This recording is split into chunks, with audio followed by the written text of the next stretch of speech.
Nunca te habían aplaudido tanto. ¿Tenés hinchada? Nunca me habían invitado a una reunión en el Musto.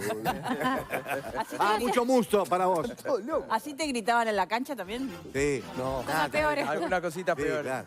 esto era muy... Lo mismo. Claro. La última vez que te aplaudieron fue cuando te perdiste en la playa, ¿no? Exactamente, un salvavidas. Hasta hoy hago un partido homenaje. Bueno, bienvenido. Bueno, Gracias muchas por gracias estar por la con invitación. nosotros. Estamos acá, bien. A propósito de la playa, ¿cuándo fue la última vez que surfeaste? El año pasado. ¿Seguís? Y bueno, antes viste que me metía por el medio, tiraba bandejas y goles, ahora es uno y el rincón, ahí pum. Claro. A la Segurola. Ahora hay que esperar. A la Segurola. Miro de adentro, comparto el instante, y cuando viene una, pum.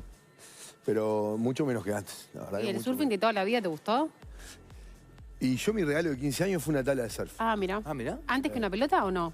No, Ah, la pelota viene desde, yo qué sé, los Reyes siempre traían la de fútbol y la de básquet. claro. La de Malvin y la de Nacional. Entonces me movía entre ese mundo hasta que apareció la bicicleta, entonces era Carlito Peinado, Federico Moreira. Entonces Claro. me iba ilusionándome con las cosas. Y bueno, y empecé a descubrir el mundo del surfing hace muchos años. Nunca fui un surfista tremendamente destacado, Claro. pero el surf tiene mucho más allá de lo que es surfar la ola, ¿no? Claro. Aparte, la verdad, yo hubo años que para poder surfar no podía, porque si me venía de Europa para acá era invierno. Y, Claro. y un frío bárbaro, y tenía que cuidarme. Entonces, cuando empezó el deporte profesional, ya hay cosas que no las podés hacer. Claro, si te como que- lesionás surfeando, además, Seguro. acá No, como que... Voy que le digo, vos mirá, me doblé espina. Claro. Hiciste agua en el surf. Exactamente. Muy bueno, ¿eh? Marcelo, ¿cuál fue el primer equipo donde trabajaste? Cuando empecé de niño, En niños, sí. y yo fui Bueno, primero de socio niño. del Club Malvin desde que tengo un año y medio. Vivía en la esquina del club y el club hasta el día de hoy es mi club. O sea, vivo ahí al lado. Bueno, ahora no vivo tan cerca, pero un poquito más cerca. Antes mi mamá abría la puerta y me gritaba de la azotea que fuera... Claro, ¿cómo marcan los niños formativas y la cercanía con el Claro. club, no? Es que es el primer, eso es lo primero. No hay otra historia, en esa vuelta. Porque uno no va al club. Digo, hoy, lamentablemente, hay quizás unas expectativas de llevar a los chicos tempranamente a un club ya pensando en el resultado. Y en realidad vos lo que vas al club es buscar pertenencia, buscar actividad física, buscar... Amigos. En aquellos años, muy diferente ahora, clubes de puertas abiertas, que lo que te brindaban era tiempo y espacio. No había mucho más otra historia. Una cantina, una cancha, 5 aros, un poco Bueno, de sí, viento. y ha mutado tanto en el tiempo el Club Malvin, cancha abierta en aquel momento. Pero y hoy ves toda una los institución. clubes han mutado más que a desarrollar pibes para jugar, a prestarle un a lo servicio social. a la comunidad, y bueno, es la manera que tienen De subsistir. de subsistir, pero en realidad lo que tiene el primer tiempo de la formación es ir a generar lazos que nosotros ahí era un universo. No había, mi padre era bancario, mi mamá ama de casa, nunca se les pasó por la cabeza de que yo fuera a ser deportista. Ahora, Marce, veo lo mismo reflejado en tu hijo, en Lucas. Porque Lucas también empezó a ir al club ¿con cuánto? Bueno, yo creo que pasa en todos los órdenes. Lucas empezó también desde el año, creo. Por eso. No, yo creo que fue a los 6 meses lo hice socio de Malvin, porque Lucas nació en León y cuando yo volví en España, me bajé del avión, me acuerdo, y a los 2 días lo hice socio del club. Y está de toda la vida ahí adentro. El tema es que me parece que es anecdótico porque Lucas está jugando ahora y se nota, pero si vos vas un poco a lo que es el mundo y las otras disciplinas, y los hijos del panadero están desde chiquito ante una panadería. Claro. Y si vos mirás en el mundo del básquetbol, está lleno de ejemplos de hijos de jugadores que están en... Pero creo que tiene un valor acentuado ahora, que ¿cuál es? Que en realidad no es el gen básquetbol, es la relación con el deporte. Empiezan su actividad deportiva y su desarrollo motor, tienen lo que se llama ahora mucho más tiempo de experiencias motoras, mucho más temprana. Entonces, a esos pibes seguramente a los 13 o 11, 12, a diferencia de los que caen a un club por primera vez, no hay que enseñarle a caer en un pie. Yo me acuerdo que Luquitas era una rata así. Y yo iba a entrenar y a veces lo llevaba. Y el tipo empezaba a copiar todo lo que pasaba. Y un día caminando por la Paloma con la madre, veo en una juguetería un juego de pesas de Fisher Price, de plástico. Digo, le voy a regalar esto. obviamente, con el hermano. Un huevo, además, esa marca, ¿no? Bueno, carísimo. Se puede, pero eran como unas pesas huecas de plástico. No pesaba ni un... Y Lucas, chiquito, hacía... ¡bup! ¡bup! Y la dejaba en el piso y copiaba los ejercicios. Lo mismo me imagino que debe pasar con el hijo de un músico, Claro. con el hijo de... claro. Sí. Es la relación con la historia, no tienen nada de común. Lo que sí, algunos tienen un espíritu competitivo Claro. Y otro. que es un poco... que es la diferencia. Es el plus. La diferencia es tu espíritu competitivo y como vos... Y esto eso, te ¿Y eso desafía. Claro. se trae o se Yo creo que prepara? como toda capacidad adaptable, el carácter se puede trabajar, Claro. se puede entrenar, Pero se puede cambiar. Eso es fundamental lo que decís, hay que trabajarlo. Porque Pero más ahí allá entra de el tener rol ese de los espíritu, entrenadores. Por eso, pero más allá de ese espíritu, te puede llevar a jugar en contra o a favor, ¿no? Bueno, muchas cosas. Por Porque ejemplo, muchas veces se frustran justamente por solo el espíritu competitivo y enfocarse en el resultado. bueno, ahí es donde estaba la mano docente, lo que decía Diego, ¿no? El docente poder llevar a cabo el desarrollo de la carrera de un chico como si fuera realmente como debe ser. O sea, hay que pasar por la frustración para poder lograr algo. Totalmente. ¿Y cómo ves formativas en general en Uruguay? Bueno, yo la veo con un retardo bastante importante a la hora de sobre todo la iniciación temprana. Voy a hablar del mundo básquet. Quizá lo que digo no va a ser muy lindo para los oídos de algunos, pero para mí el caldo de cultivo que tiene el fútbol en edades tempranas, eso de una competición, es sano para crear espíritu deportivo. El tema es cómo. Siempre el cómo es la forma. El tema es cuánto ocupa y cuánto cambia la... En realidad, nosotros estamos... Yo creo que son eras, ¿no? Hemos tenido una era de la enseñanza en el cual todo Todos pasaba... ganan, todos son ganadores. Bueno, y también en otra, donde solo enseñamos desde la tecnicidad. Y en realidad el deporte como actividad humana tiene mucho de una carga emotiva. Entonces enseñar los factores condicionantes del deporte, la pérdida, el fracaso, el volver a intentarlo, en que en realidad el deporte tiene como perdés más que los que ganás, te plantea una recompensa a largo plazo. Claro. ¿Me explico? Es mucho más después que ahora. Ahora, y es más, yo cuento siempre una anécdota que nos pasó cuando un día salimos campeones sudamericanos y estábamos volviendo en el bondi para el hotel. Maracaibo no. En Maracaibo, no, en Montevideo fue la primera. 95. 95. Y ya habíamos ganado hacía 25 Ahí, minutos. Ahí, mirá. Bueno, una cosa de esa ahí. Entonces le habíamos, ya parecemos los del 50 hoy. Venía diciendo que al ratito yo ya le estaba preguntando al profe cómo íbamos a planificar lo que venía, que era el premundial. Y no habían pasado 2 horas que habíamos ganado. Claro. O sea, la recompensa de ganar es tan cortita. En realidad, bueno, entonces ahí va todo un sistema. Pero en realidad me parece que, ella me preguntaba lo de la formativa. Para que surjan jugadores de hoy, en el mundo deportivo de hoy, se tienen que cumplir montones de factores. Está el factor suerte, sin lugar a duda, que el puntapié es hasta de donde naciste. Porque en realidad es hasta de donde naciste. Si puedes comer, si puedes dormir, si tenés el apoyo familiar, si estudiás. O sea, hoy no es, tomá, a ver, jugá. Sí, a ver, jugá es una parte, pero Claro. está la integridad que necesita el mundo deportivo de hoy, que bueno, que me parece que se empieza a complejizar desde el comienzo. Ya, por eso que veo que cada vez el deporte empieza a comprar proyectos de vida más temprano. Más temprano te empieza a decir, vos, si querés esto, es esto. Claro. Y ahí es donde yo veo que hay en nuestro país Claro, un porque- pequeño desajuste Y hay que ver conceptual sobre todo lo la que visión se del deja deporte. para eso. Todo lo que se deja para eso, ¿no?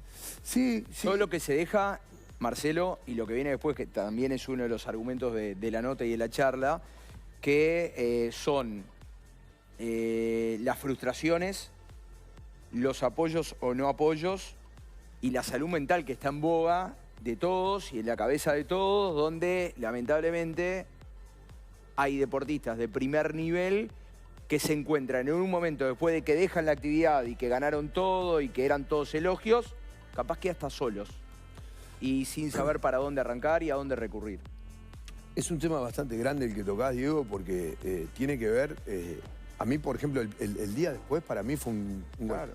A mí me costó mucho encontrarme en mi persona, en mi ser, en qué era lo que quería para el futuro. Anduve dando vueltas por muchas cosas hasta que en un lugar es que este es mi lugar en el mundo, esto es lo que yo quiero.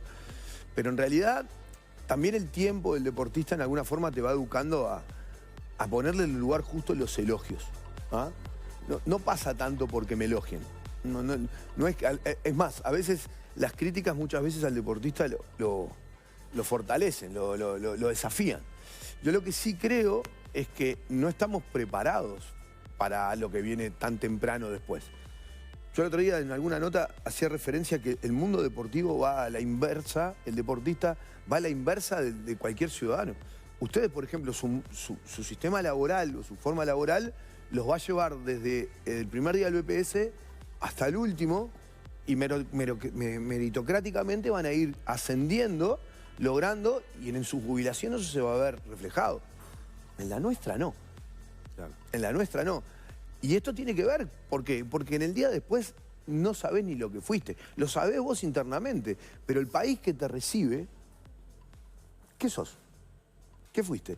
En nuestras leyes, el deporte está declarado como una actividad esencial, ¿verdad? Hay una ley sola que menciona al deportista como si fuera la actividad del deportista profesional. Pero no el profesionalismo, el deporte profesional como actividad en sí, ¿verdad? Y la verdad, nosotros no podemos hacer... Es más, hay otras leyes que ni siquiera nos consideran trabajadores a la hora de tener un accidente laboral. Entonces, creo que es todo un tema, y creo que el agujero está entre la década del 70 y el 2000, porque después ya hay algunas reglamentaciones que empiezan a que los jugadores tienen que tener aportes, empiezan a estar... discutible o no, mejorable o no. Entrás un poco más en el sistema. Empecé a entrar en el mundo del sistema, pero vos que estás en el mundo del básquetbol hace 50... ¿Cuántos jubilados del básquetbol conoces? Ninguno. Ah, ninguno. Bueno, nuestra actividad lo que plantea es eso. El que se retira más, si hacemos un promedio, el que se retira más o menos cerca de los 40 años. Claro. Loco, es el comienzo para la vida laboral de la gente. ¿Y por dónde buscas, por dónde ves el camino? ¿Por dónde tendría que ir? Bueno, yo creo es que para mi forma de ver, y hoy yo trabajo en formativas, yo siento una responsabilidad muy grande a la hora de decirle a un pibe, vos, mirá que este es el camino. Porque en realidad no están dadas hoy el 100% de las garantías para... A ver, lamentablemente nosotros a veces nos basamos y formamos ejemplo a partir de las excepciones, de los que lograron. Pero la inmensa mayoría no lo logró. Claro. Entonces, a mí me parece que es el momento de reayornar la visión del mundo deportivo. A ver, el mundo deportivo esto tiene bases en la fundación de nuestro país. El vallismo tuvo una incidencia tremenda en los logros del deporte en la década del 70, 80. ¿Qué fue? En aquellos años, al comienzo, crear clases de deporte, sistema clubista, ¿qué más? La Comisión Nacional de Educación Física. Todo eso, que fueron decisiones políticas, terminaron generando en la población un impacto tal que terminaron siendo después logros. Nosotros desde esa época hasta ahora no hicimos más nada. El deporte profesional sigue siendo para el que tiene un amigo que le ponga un peso para jugar. Claro. Eso sigue siendo. Y con respecto a los países vecinos, ¿están Y bueno, igual? en o aquel han momento lo que pasaba que nosotros éramos vanguardia por este tipo de Y decisiones. sacábamos diferencia. Y sacábamos diferencia, que eran nada más ni nada menos que eran organizacionales. Porque, a ver, ¿qué somos? ¿Diferente a los chilenos genéticamente? ¿Qué tenemos a los colombianos? Al revés, genéticamente son mejores. Y mientras nosotros nos quedamos en esa, los demás nos terminaron comiendo. Pero no es que no terminaron comiendo, creo que se empezaron hay mayor Avanzaron. inversión, hay mayor raza, hay más población. El mundo europeo en aquel momento, Uruguay fue olímpico y montones de años. La posguerra también tenía que ver. Luego que todo se empieza, y que empieza el rendimiento a estar de la mano de la inversión y de la preparación, y hoy la universalización del conocimiento, ¿no? Que me parece que es clave, eso te empieza a retrasar un poco. Pero a mí lo que más me hace ruido, porque yo juego al básquetbol y me voy a morir siendo jugador de básquetbol, por más que hoy soy entrenador. Pero lo que me hace más ruido no es el básquetbol, el deporte, la palabra deporte, porque yo cuando escucho deportes menores, te juro que si yo fuera handbolista me pelearía con todo el mundo. Si fuera un jugador de handball o de voleibol, y en realidad no es así. Yo creo que hay un concepto que estamos un poco retrasados y que bueno, que es un espectro amplio que arranca desde el sistema educativo hasta la forma de enseñarlo. Hoy un pibe que hace deporte de rendimiento al sistema educativo le queda incómodo. No es Claro. un pibe que va de la casa, es un pibe que hay que inventar cartas, hay que inventar Se procedimientos. hacen hacer pruebas, además después no es que le exoneran las cosas. ¿Entendés? Hay montones de cosas que hay que... Entonces, lo que hay que hacer es a ese ser integral, rodearlo de alguna forma para que esto tenga otro camino. Porque si seguimos... Hay esa frase de Einstein que dice, si seguís haciendo lo mismo, el resultado va a ser el mismo. Entonces, es hora de cambiar. Y la preocupación que tengo yo más grande es que no escucho voces en ese sentido. Yo no sé ustedes que están en el mundo periodístico, se hablan de la vaca, de esto, de lo otro, pasan los diferentes gobiernos, no importa. En cuanto a la visión del deporte de rendimiento, seguimos estando en el mismo lugar. Una actividad privada que termina siendo de alguna forma que una caja de resonancia tremenda que desborda el trabajo para todos lados cuando juega Uruguay. Pero después para la foto están todos, ¿eh? No, pero yo no, eso no lo Bueno. entiendo. Pero Yo tengo- además no, de no fuentes era de trabajo son chiquilines que vos los sacás de la calle, de las drogas, Obvio. de Obvio. todo. Yo ahí voy con vos, pero también tengo un matiz. El matiz es, a veces le encargamos al deporte como que, sí, es una parte. Para que el chiquilín diga, es una parte. Hay otras partes que también, que es la contención familiar, el derecho desde la higiene, la alimentación, todo porque se tiene que dar, porque se tienen que cumplir determinadas cosas para que... Pero sí es una herramienta laboral. Ahora, una cosa es el deporte competencia y otra cosa es el deporte comunitario. Yo creo que el deporte comunitario en nuestro país funciona. De alguna forma funciona. Hay lugares, hay plazas de deporte, hay centros, hay una educación física obligatoria en los colegios, escuelas. Discutible, El tema de ¿no? la alta ¿Está buena o competencia. no? Claro, pero ya hay. está. Pero el mundo deportivo profesional, ¿verdad? Que es el que genera de alguna forma espejo social. Yo pongo... ¿Se acuerdan cuando caímos todos en pandemia? Yo te miraba a Coco por la tele, aburrido, así con la pata para arriba, recién operado. Y me acuerdo que empezó a salir por la publicidad, lo dije, lo tengo en una nota, una publicidad de que de este partido lo ganábamos entre todos, que había que cuidarse. Y era un spot del Estado. Sí. Y salíamos todos parados arriba del aro, Uruguay ganando, lo del fútbol. Era como que el deporte daba, y en realidad el deporte tiene claramente una influencia social gigantesca. En el mundo deportivo, si vos mirás, la identidad de los pueblos se ve reflejada en la forma de competir. Los brasileños compiten de una forma, los alemanes de otra, nosotros de otra, los americanos de otra, dentro de lo que es el modelo. Entonces, eso también lo que pasa dentro de la cancha se va para afuera, ¿verdad?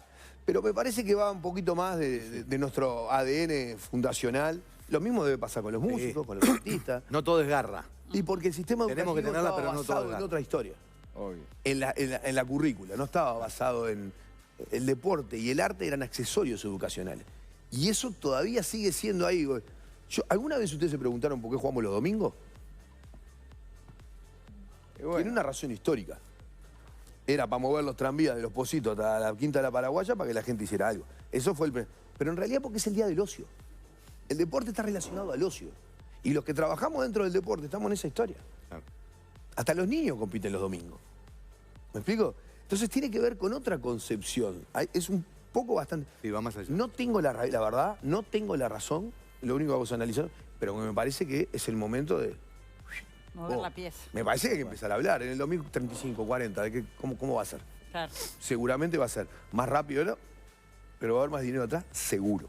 Chelo, Marcelo, espectacular. un placer, ¿eh? Nos La dejaste, verdad, tremenda nos dejaste charla, muchas no. respuestas, pero nos dejaste muchas preguntas también y eso está Tal bueno. cual. Placer enorme. Muchas gracias. Gracias, un Marcelo. placer. ¿Dónde nos vamos? ¿La pausa? Ya venimos. Dale. Si te